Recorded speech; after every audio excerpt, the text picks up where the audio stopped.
जिसका डर था वही हुआ। काराकाट लोकसभा को लेकर हमने खबर भी की थी कि या तो पवन सिंह जीत रहे हैं या फिर राजा राम को जिता रहे हैं। उपेंद्र कुशवाहा का कोई उपाय नहीं है।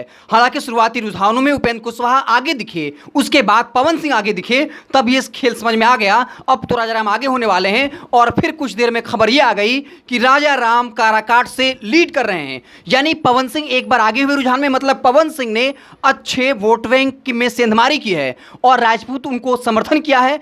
इसके अलावा जो यूथ हैं उन्होंने पवन सिंह को वोट किया है और राजा राम इसका फायदा उठा गए।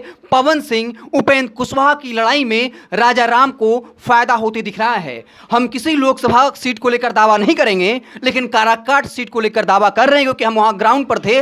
आपको बता दें कि पवन सिंह जीतेंगे या फिर राजा राम को जिता देंगे, यानी काराकाट सीट जो है वो एनडीए के हाथ से निकल रहा है। हालांकि बीजेपी ने पूरी कोशिश की, पीएम मोदी पहुंचे, अमित शाह पहुंचे, एनडीए के तमाम नेता पहुंचे, चिराग पासवान ने पूरी ताकत झोंकी, जीतन राम मांझी ने ताकत झोंकी, लेकिन उसका असर होता हुआ नहीं दिख रहा है। पवन सिंह सिर्फ सोशल मीडिया पर भौकाल मचाए हुए नहीं थे, बल्कि वो वोटों में तब्दील होता दिख रहा है। यही वजह रहा कि पहले रुझानों में उपेंद्र कुशवाहा आगे दिखे, फिर पवन सिंह आगे दिखे, यानी पवन सिंह को वोट वहां पर मिला है। और पवन सिंह को अगर वोट मिला है तो ये आप यकीन मान लीजिए वहां से उपेंद्र कुशवाहा नहीं जीत रहे हैं, उनका हारना लगभग तय है। और इस सीट को लेकर हम जो है वो दावा कर सकते हैं कि पवन सिंह जो हैं उन्होंने बड़ी संख्या में वोट को काटा है और वो वोट जो है वो एनडीए का है। इसलिए काराकाट सीट को लेकर यह दावा किया जा सकता है।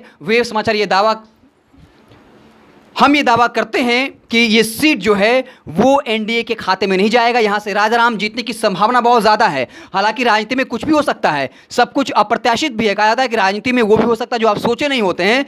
लेकिन जिस तरीके से पवन सिंह रुझानों में कभी आगे दिख रहे हैं, कभी पीछे दिख रहे हैं, इससे इतना तो साफ है कि वहाँ पर फायदा जो है वो राजा राम को हो जाएगा, क्योंकि राजा राम का अपना कैडर वोट बैंक तो है ही, कुशवाहा समाज का भी वोट पड़ा है। इसके अलावा जो आरजेडी का वोट बैंक है, चाहे वो एमआई समीकरण हो या कोई जो उनका कैडर वोट है, वो राजा राम को पड़ रहा है और इसका फायदा जो है वो काराकाट में दिखेगा। एक तरफ बता दें कि इसके अलावा पूर्णिया लोकसभा सीट है जहां से एक खबर थी कि पप्पू यादव जीत रहे हैं, लेकिन अब तक का जो रुझान है उसमें ये बात समझ लीजिए, कभी पप्पू यादव आगे हो रहे हैं तो कभी संतोष कुशवाहा आगे हो रहे हैं। बीमा भारती का कोई उपाय नहीं है।